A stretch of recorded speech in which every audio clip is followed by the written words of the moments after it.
All right. It looks like our numbers are starting to slow down a little bit as people are coming in. So that's great. So I think we'll go ahead and get started.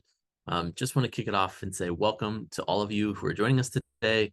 We're so glad that you're here for the Community Standards and Residence Life Policies session of the Summer Transition Series. My name is Dalton Dye, and I use he, him pronouns, and I'm an assistant director with new student and family programs here at Duke University. We're really thrilled that you've taken some time out of your day to come join us for this webinar. If you've come to any of our previous Summer Transition Series webinars, welcome back. And if this is the first time that you're joining us, we host these weekly webinars throughout the summer to get important information directly from experts into the hands of you all, the incoming students. All of our webinars are recorded, so you can go to our YouTube page or our NSFP websites to review the past content and register for future ones. As far as today goes, we've invited Housing and Residence Life, as well as the Office of Student Conduct and Community Standards, to come answer questions and share insights about what to expect on campus this fall from their respective offices.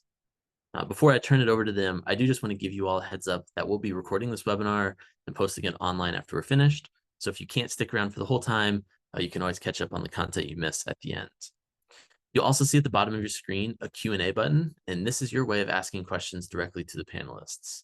At the end of the presentation, there'll be time for a Q&A session, and we'll start going through those questions and answering them for the good of the group. So feel free to drop questions as we move throughout the presentation, and we'll get to them all at the end. I think that's all the housekeeping pieces I have. So I think with that, I'm going to turn it over to Aaron and Jill to introduce themselves, and then we'll get into content. So Aaron, maybe you want to go ahead and kick it off. Absolutely. Good morning, good afternoon, good evening, no matter where you're at in the world. Hello, hello. My name is Aaron Lash Jr. I use he, series pronouns. I'm the Assistant Dean for the Office of Student Conduct and Community Standards. I'm going to pass it off to my colleague.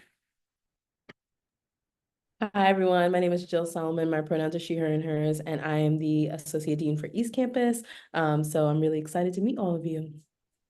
Absolutely. Thank you, Jill. So the overview of today's session, we're going to talk about what are the purposes of our offices. We're going to talk about the Duke Community Standard, important policies within that. The Duke Community Standard is just an agreement that you all will have regarding all the policies that we have within the university. This year, for the first time, it will not be a PDF. It will be a website that will be available to you before the first day of classes. We're going to talk about what happens if you violate a policy, a Duke undergraduate reporting policy, so you're aware of next steps. If you're found responsible for an alleged policy violation, we'll talk about that everything's alleged until we meet, staying safe on campus, community reminders, and possibly a Q&A session. So Jill will talk about what is housing and residence life and what are housing policies. So hello, everyone. So housing and residence life is where you live, right? So we are not, what we like to say is you're not just where you live, but the experience and where you get to learn and grow. So we're really excited for you all to be here and to learn and grow with us. So we manage all of your living spaces, and what our goal is to create inclusive living spaces that not only promote like you living a healthy physical life, but emotional, spiritual, all of those things. So the big role of HRL is to build and maintain safe and comfortable, inclusive communities. We provide social opportunities as well as just your general living space. The housing policies that you will be looking at are going to be outlined in your housing license. So the contract that you signed when you agreed to live on campus, I 100% recommend reading that so that you know what you've agreed to while living on campus. You can also go to the Housing and Residence Life website to see all of the policies listed out in front of you. And I definitely recommend doing that. Yeah, so the housing policies may or may not be written exactly into the Duke Community Standards, only because some of them are very specific to living on campus.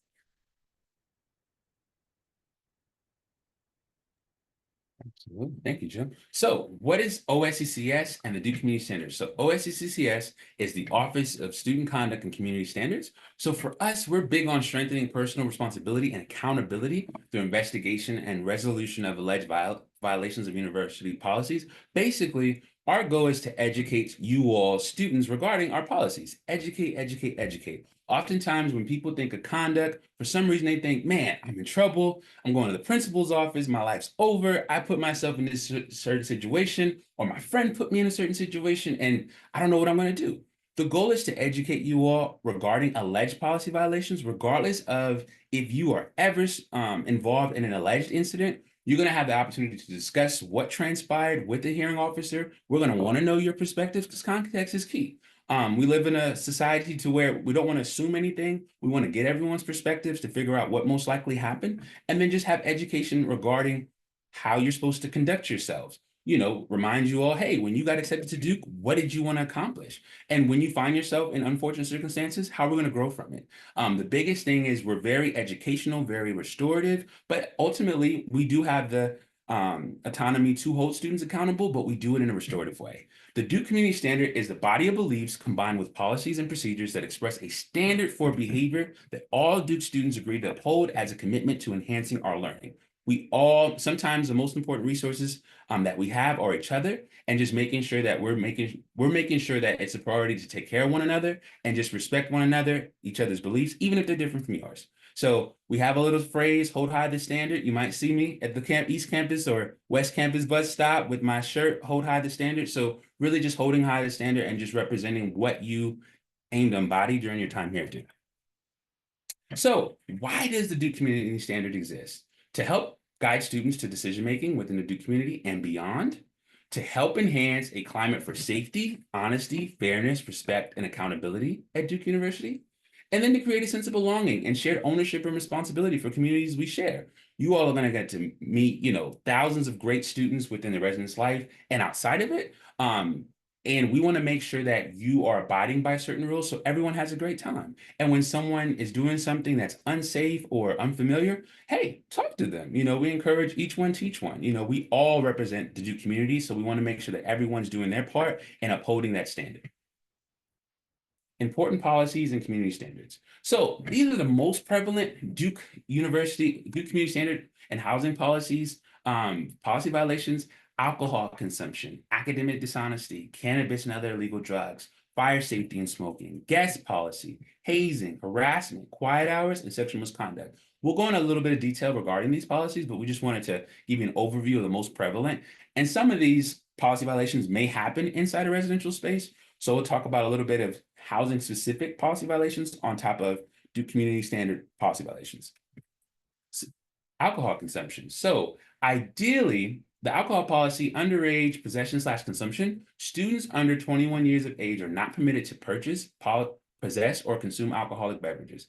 East Campus is a dry campus, predominantly our first year students, and possibly a couple of upperclassmen, may live on East Campus, but alcohol is prohibited on East Campus regardless of what age. I'll have Dean Jillian talk a little bit more about that specifically, but before that, unsafe and irresponsible behaviors involving alcohol may include participating in facilitating drinking games, making alcohol available to underage drinkers. I know some folks that may be transfer students or new to Duke students in general that may be of age, making sure that you don't put yourself in a position by providing alcohol to someone, because that is also a policy violation. And I'll let Jill talk about the East Campus specific alcohol piece.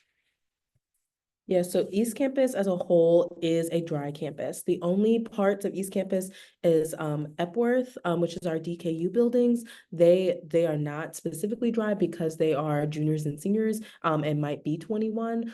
But even if you are coming in as a first year and being 21, if you're outside of these buildings, there is no alcohol permitted in the residence halls.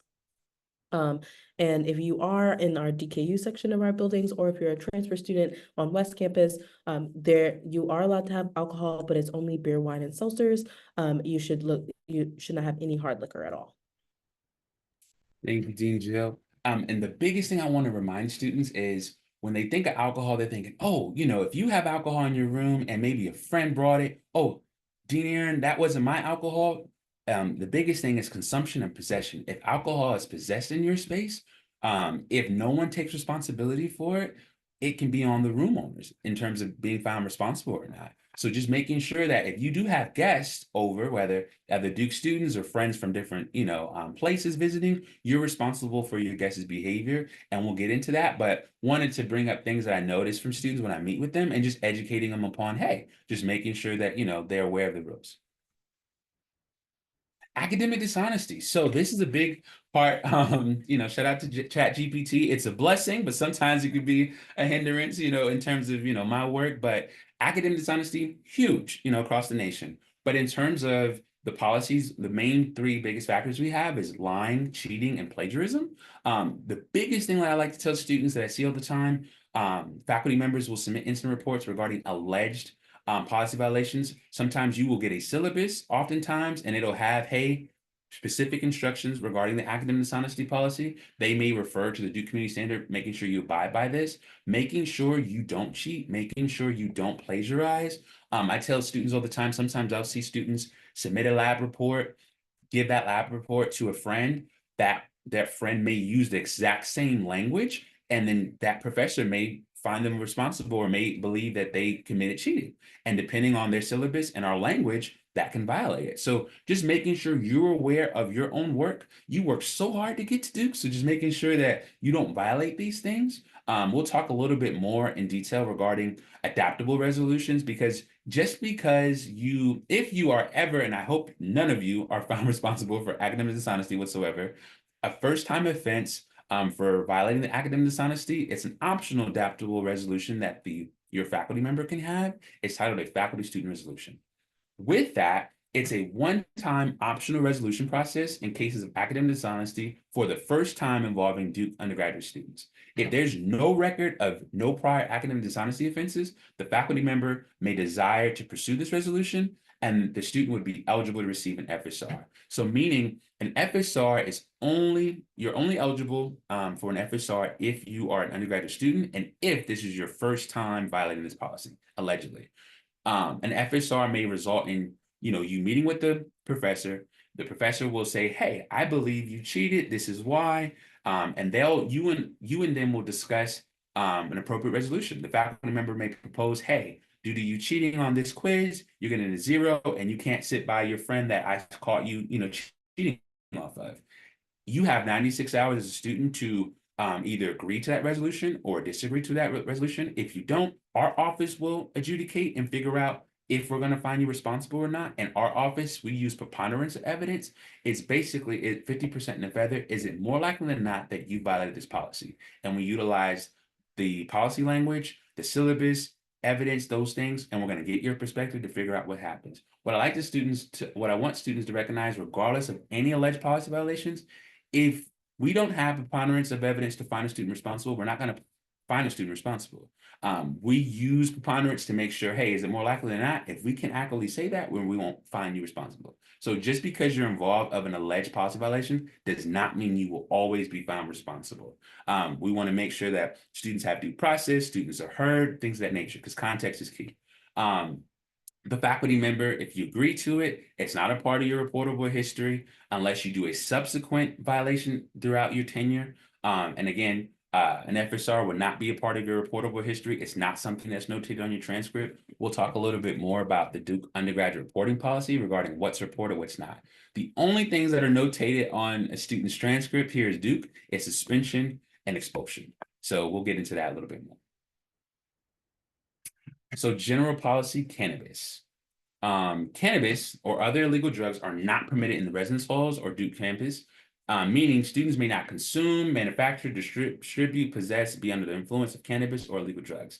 Drug paraphernalia, i.e. bongs, pipes, grinders, are also prohibited, and students are not prohibited to use or distribute prescription drugs to others in any ways not intended by the prescribing physician. Now, if a student is found unconscious for whatever reason, or concerned about their well-being due to the influence of cannabis or alcohol, please call DUPD.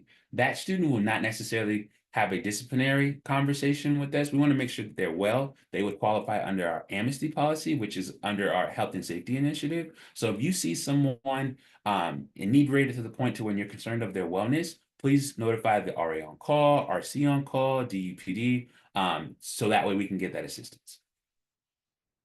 and then I'll kick it off to Jill for fire safety.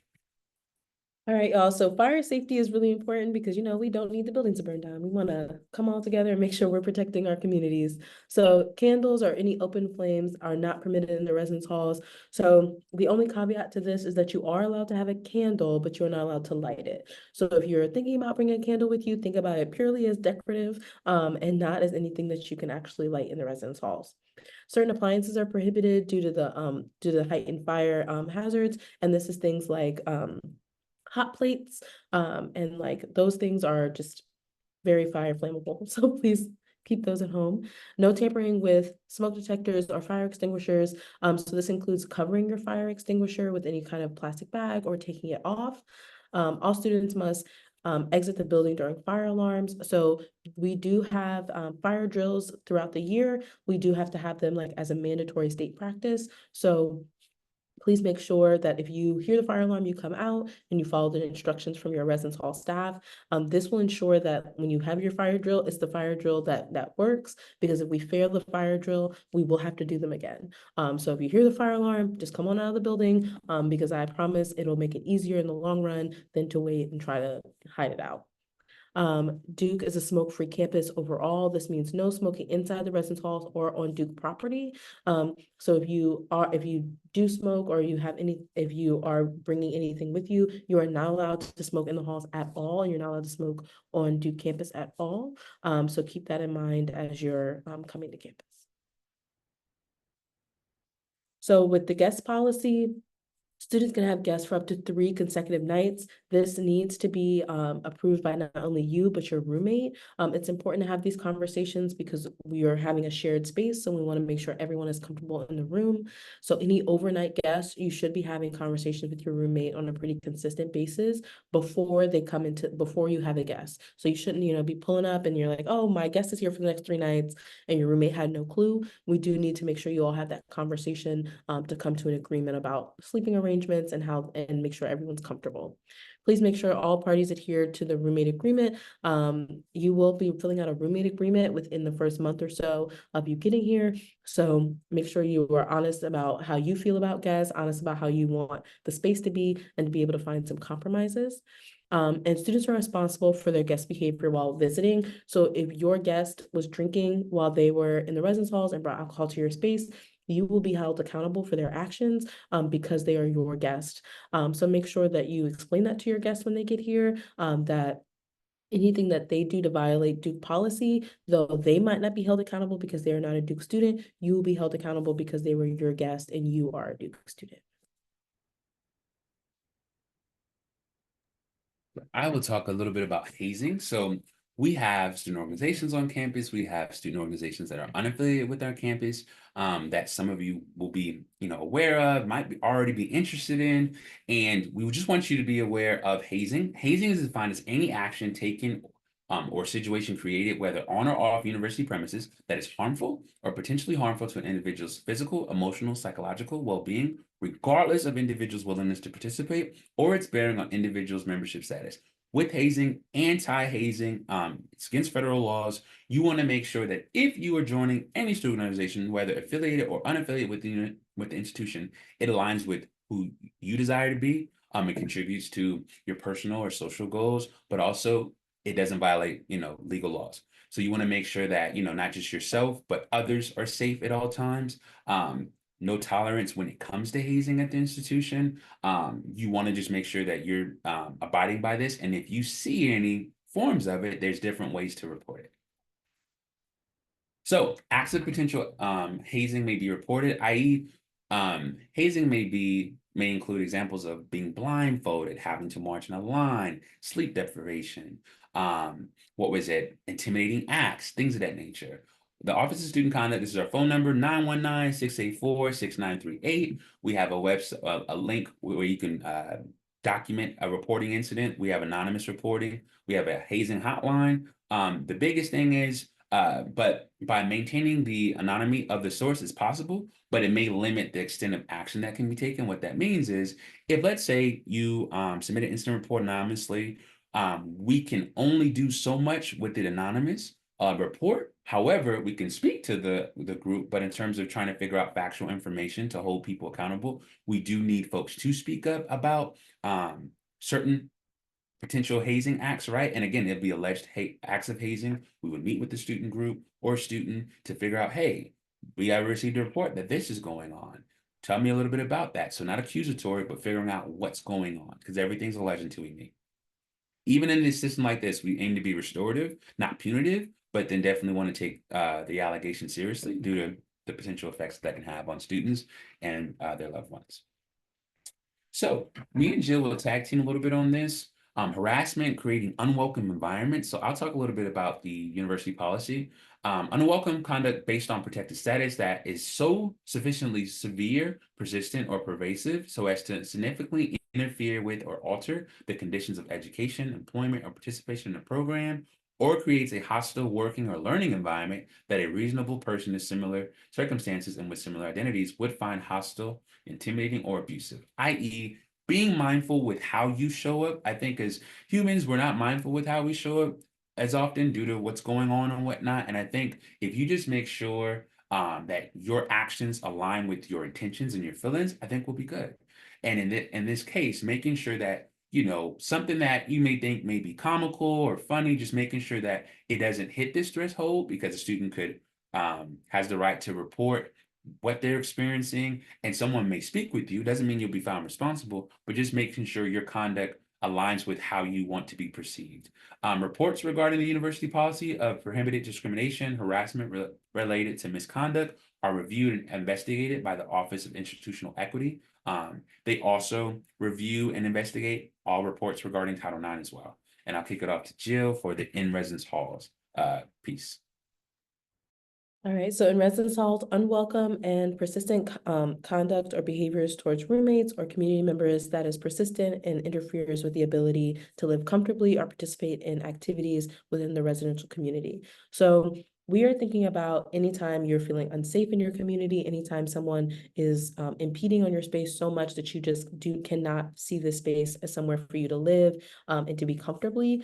So make sure that if this is happening to you, that you reach out to your residence hall staff. We're here to support you, and we want to make sure that your space is your space and is able to be as comfortable as possible. And as Erin already mentioned, be mindful of your own actions. Remember that we're all coming from different backgrounds, different sets of normalcies.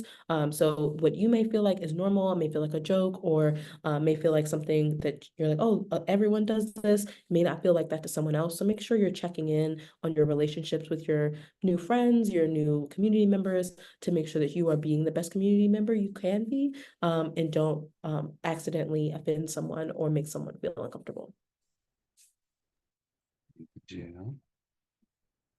So sexual misconduct, I talked a little bit about it, but what is sexual misconduct? Sexual misconduct refers to sexual or gender-based harassment, sexual or gender violence, sexual exploitation, relationship violence, domestic violence, dating violence, and sex or gender-based stalking.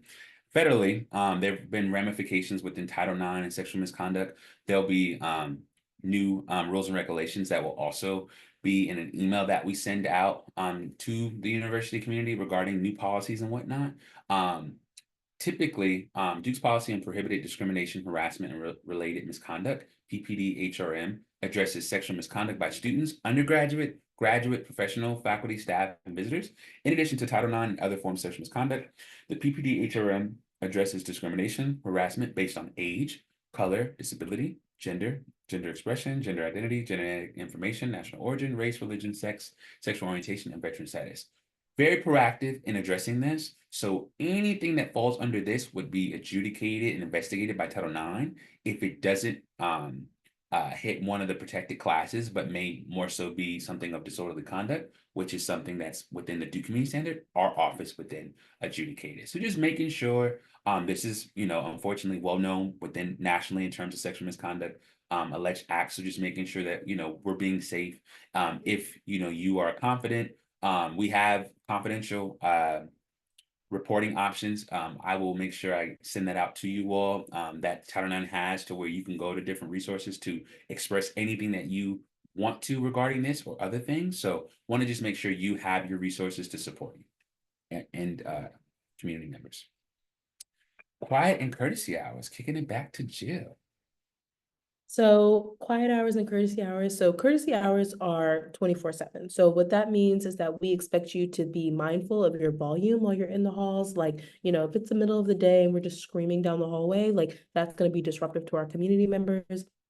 And our goal is always to be a positive community member. So make sure that when you are playing music in your room, when you're thinking about like having folks over, be mindful of the noise because everyone doesn't have the same sleep schedule, everyone doesn't have the same study schedule, and we want to make sure the halls are a place that folks can do all of the things, right? So what this means is community members should not hear your noise more than 3 doors down. So if you're like, playing your music, a good practice would be like, set your volume and maybe walk down the hall, see if you can hear it, just to make sure we're being respectful of everyone in our communities. If others ask you to turn your music down, do it, right? Like let's be respectful community members, and find compromises. If you feel like they're being unreasonable, have a conversation, like let's talk everything through and maybe find a compromise. Because some of the walls may be like your neighbor might be trying to sleep and you might be having a really great study session with your music blasting. Maybe we can get some headphones so everybody can get a happy medium. But make sure that we're being courteous of our community members.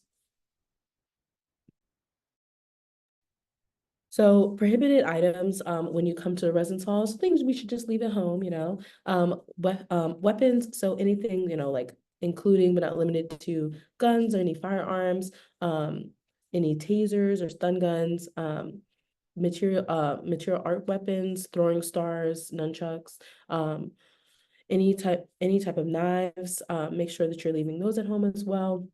I know that some folks have like cooking knives, be thoughtful about what that means. Maybe not the largest knife in the world to like come in and if you want to cook when you get to the building, but just make sure, no like butterfly knives or hunting knives.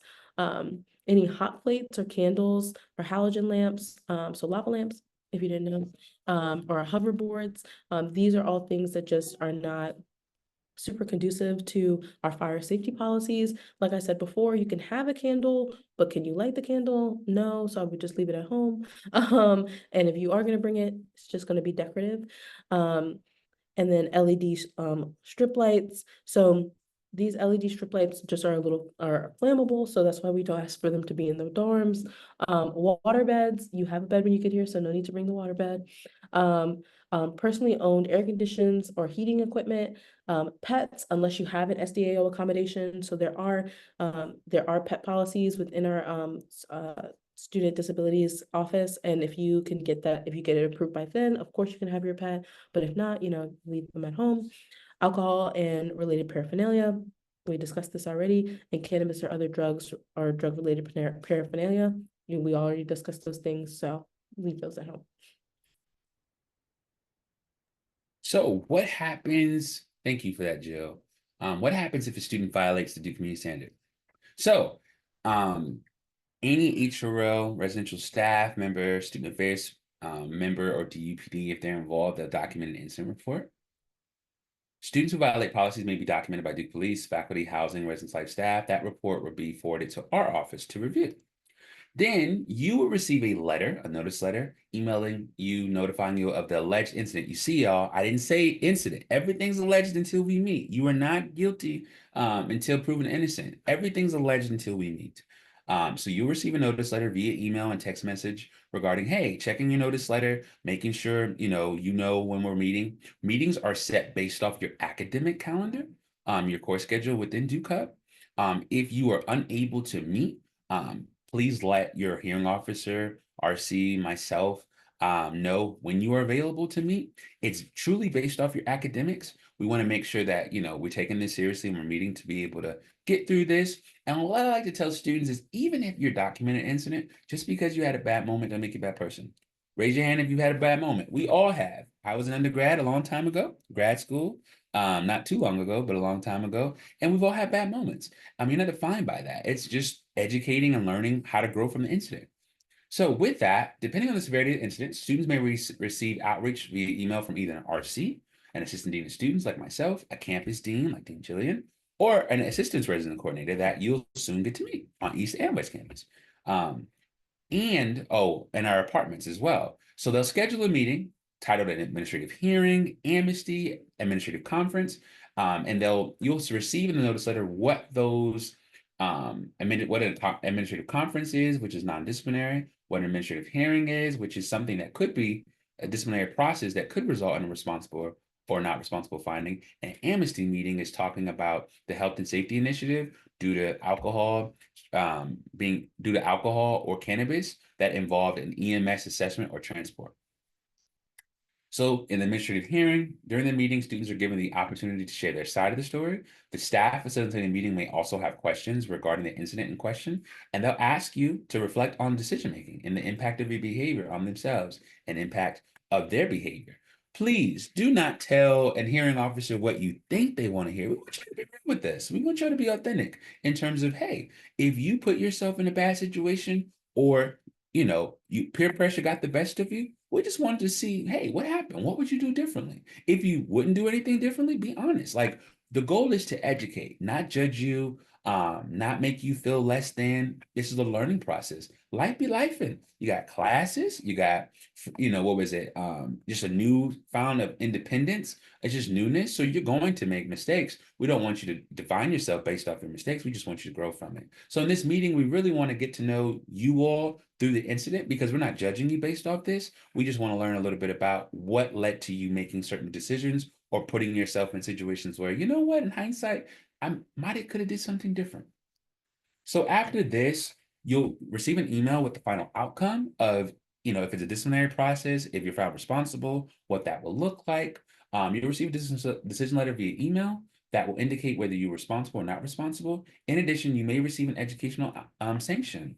Basics, which anyone that is consuming or possess alcohol within Duke Wellness, we have basics titled Brief Alcohol Screening. And it's a conversation with our lovely campus partners with Do Well, just regarding education around alcohol, being proactive versus reactive, and just educating you all about alcohol consumption/position. You have the right to request a conduct board if you disagree with whatever outcome and sanction that you receive. You can request a conduct board by emailing conduct@duke.edu to request a conduct board. And a conduct board is a 3-person panel that encompasses students, staff, and faculty. And they will not know of the decision that you received. They will just read the incident report, the supporting evidence that go inside with that, and they'll, it's like brand new, and they'll ask you questions. It's conducted via Zoom. They'll ask potential witnesses that were there what transpired, and they will make the ultimate decision. They can give you the same sanction. Let's say I gave you something less than or something, greater than what I gave you. So it's a risk going with the conduct board, but you have that right. Again, if you don't agree with the decision that you receive in your first conduct meeting, you can appeal it. And like I mentioned, the conduct board encompasses students, faculty, and staff. The Duke undergraduate reporting policy. So please scan this QR code. The biggest thing, the Office of Student Conduct and Community Standards at Duke University will report any disciplinary action taken against a student that results in responding or responsible for a Duke University policy violation and a sanction of disciplinary probation or greater.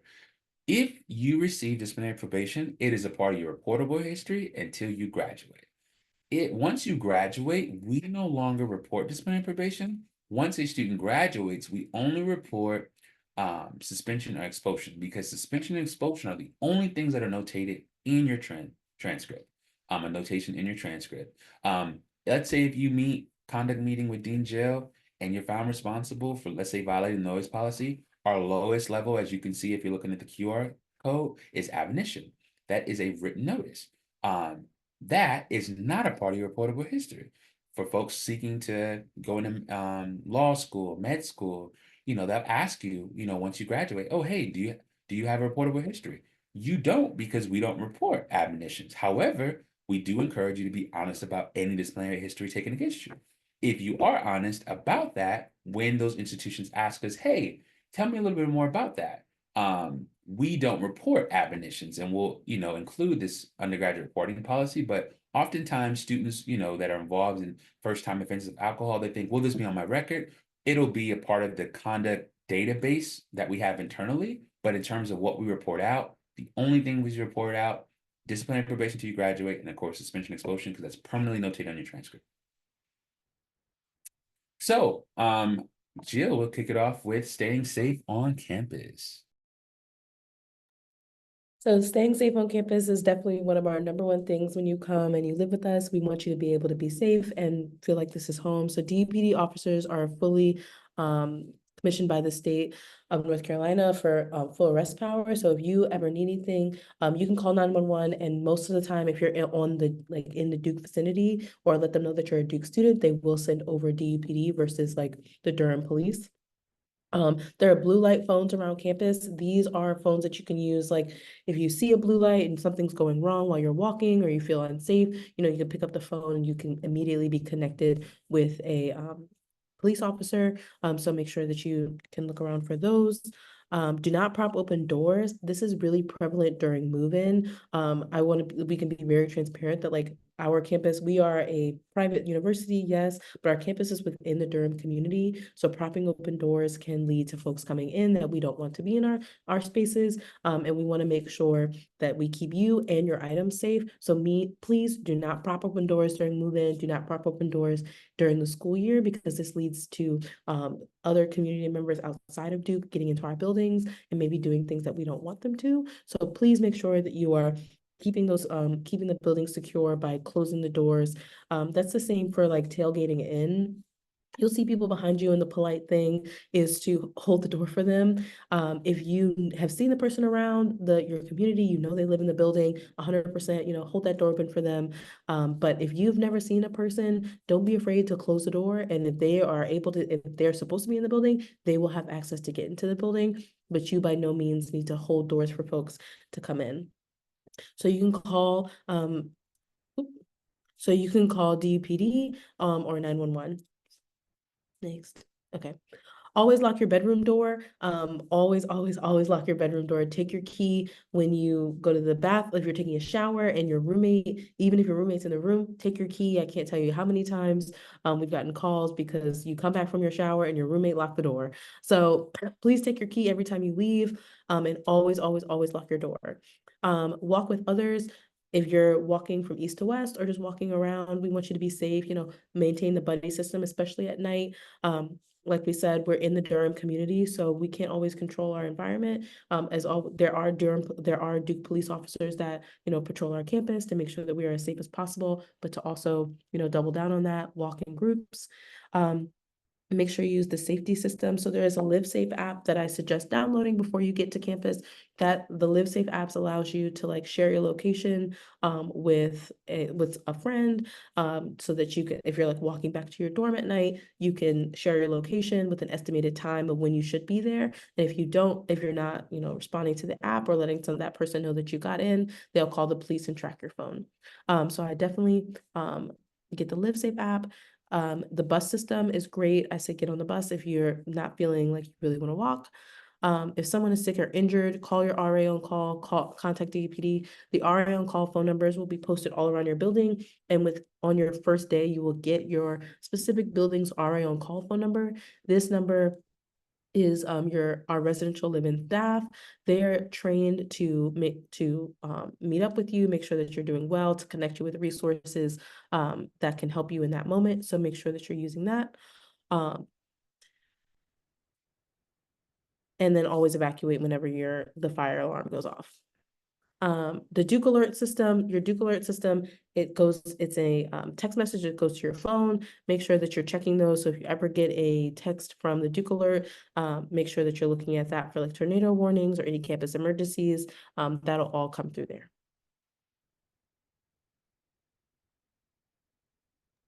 And I'll chime in, and me and Jill will just this is the community reminder piece. We are all members of the Duke community. The behavior of one community member can have a greater impact to others at Duke, positively and negatively. We are a learning community which strives to create an environment that students can learn and grow from their mistakes, when, not if, they happen. Be very transparent. It's not a matter if, it's a matter of when. Students are going to make mistakes. Students are going to violate policies. The goal is to be restorative and to remind them that, hey, just because you had a bad moment, don't make you a bad person. Now, what you do can negatively affect someone else. Hey, I get it. I was an undergrad, have a, good old time, invite people over, but just making sure that, hey, just because you like to blast your music at 2 a.m., what if that infringes upon someone else's ability to sleep, which that could, and that could potentially mess them up when they're trying to study for an exam or homework? you might need that same grace. So just making sure that you're treating others how you would want to be treated. And if you would want to be treated how you are kind of embodying certain behavior, just making sure you're being respectful of everyone's time. Jill, do you have anything to add when it comes to this? I really doubling down on what Aaron said. Make sure that you are not only treating folks how you want to be treated, but how they want to be treated. Like we said before, we're coming from a variety of different states, backgrounds, cultures, and things may be different. So don't be afraid to have the conversation and ask folks like what it means for them to feel like a community, what it means for them to feel safe, so that we can make Duke the best community that we can. 100%. Any questions? This is our this is names. We have our offices and our offices emails. Feel free to utilize that. But yeah, if any questions in the chat, feel free to ask away. Thank you, Dalton. Thank you, Grace. Thank you, Bree. Yeah. Thank you, Aaron and Jill, so much for this presentation. A lot of really good stuff in there. There have been some questions that have been coming through. So if for those of you who have questions, the Q&A is now your time to start answering them or start asking them. And then we have some time here to go through them. So I think the biggest question we've seen a lot of is around command hooks strips on the dorm walls. Can we use those? If the paint comes off, am I responsible for it? What does that look like? So Jill, maybe I might start with you for that one. Yeah, so the paint is like a dicey moment.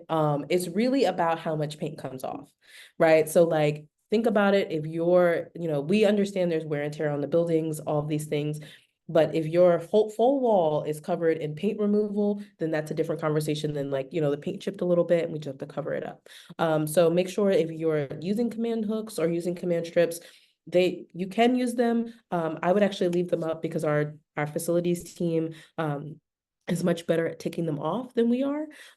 So you can leave the command hooks up, but once again, be mindful of how many command hooks you're putting on the walls, because as the more there are, the more paint that might chip, and that you will have to pay for. But small damages to the walls, like anything very minor, can be, painted over very quickly, and you most likely won't get charged for it. But if you have like a question about it, I say email your RC like closer to move out to ask about like, hey, is this something that's okay? Or is this too much paint that's been removed? So you can get a heads up whether or not you'd be charged for it. Great. Thanks, Jill. Another common theme we've seen in a lot of these questions is around the specific types of lights allowed in the room. I know on our list it did mention LED lights specifically, but there have been questions around string lights, Christmas lights, fairy lights. What is the difference between all of those? Is it a blanket policy? Yeah, what information can you provide? I'm gonna let Bree introduce herself and answer this question because she's been answering it in the chat. Hello, everyone. My name is Bree Small. I am one of the residence coordinators on West Campus, and I primarily work with our junior and senior population. I've also been in the chat trying to type out answers as quickly as I can to folks.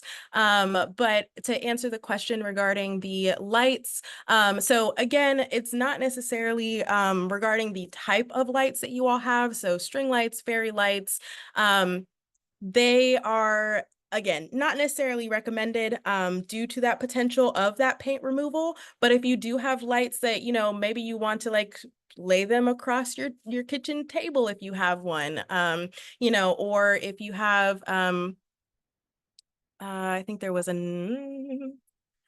lay them on your kitchen table, or if you have like maybe a fake Christmas tree and you want to put those lights on there, that is permissible. However, putting them up on the wall with anything that is hard to take down, that could, again, like Dean Jill said, take away that paint, really mess up the walls in a more than just wear and tear type of way, that's where we get into the issue. So I would say that if you do have questions about that, check with your RA, check with your residence coordinator, and they can really help you navigate what that might look like for you. Thank you, Bree. I appreciate it. And yeah, I know you've answered the questions a couple of times in the chat, so just want to put it out there for everybody to hear as well.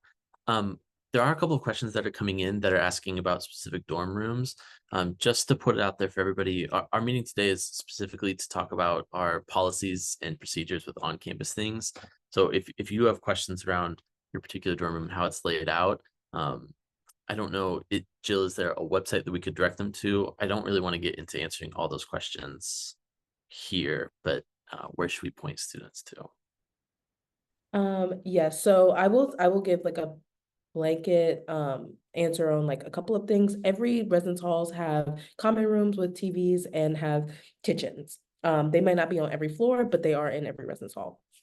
And then the other thing, you can go to the housing website to try to see more information about your specific building, about like what kind of sheets you need to buy, about this like estimated size. But I will be very honest in that East Campus is one of our older sides of campus. So a lot of the rooms are built out very differently. So we can't always give a blanket answer for the different sizes or the different types of rooms because they all are very different. So I would go to the housing website to see what dorm you're looking at and then see if there's more information that can answer your questions.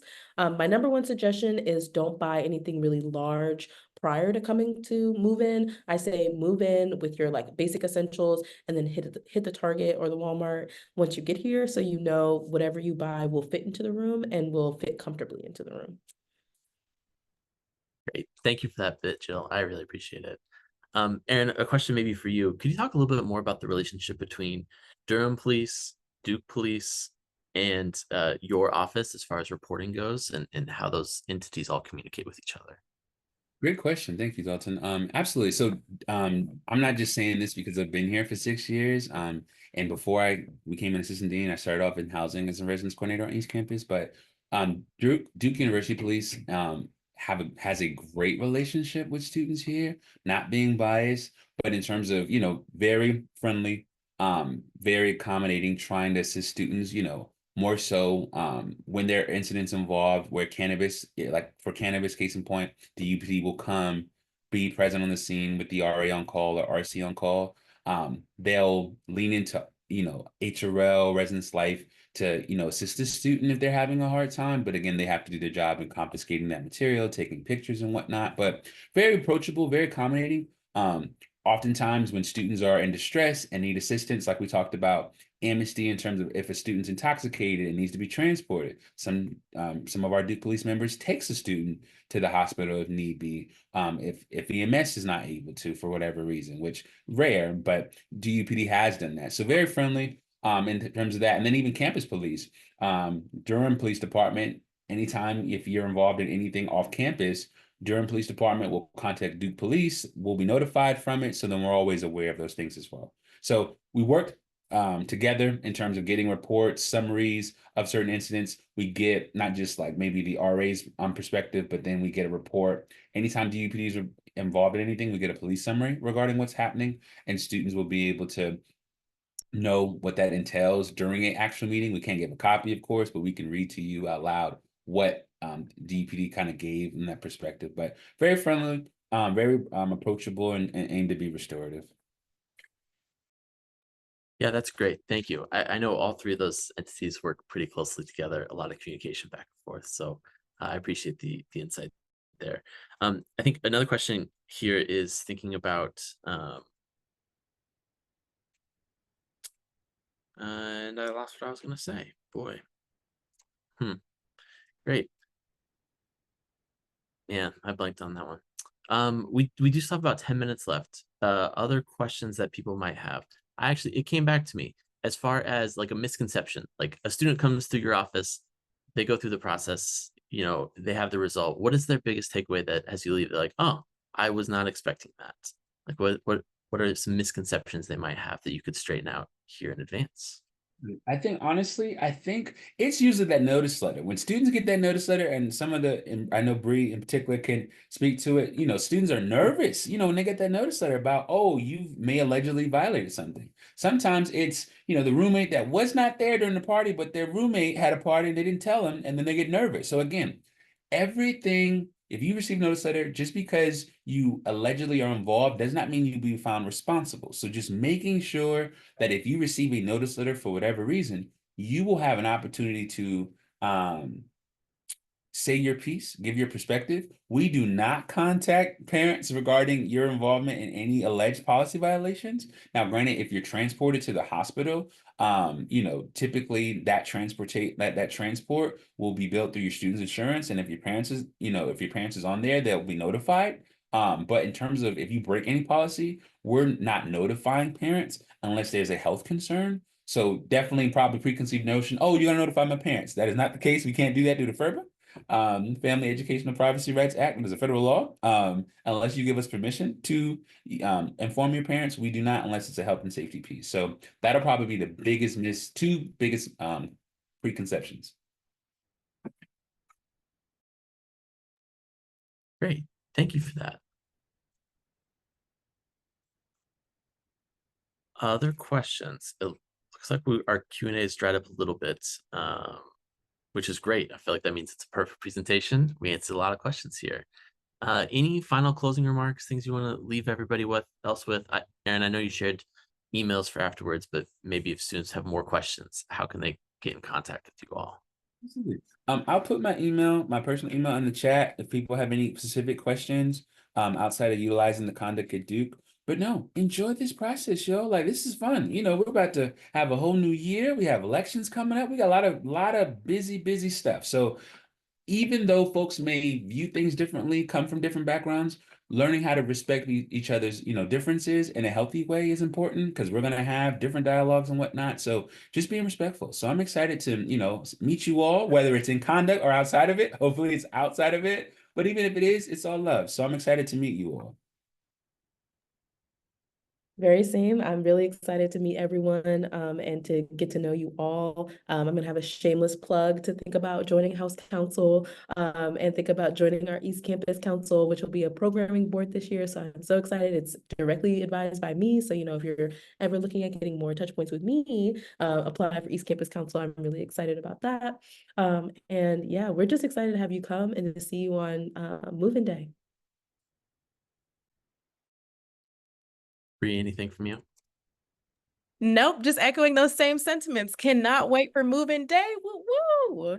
Yeah, that's a great segue because to close this out, I was just going to plug our last webinar of the summer transition series. Will be next Monday night.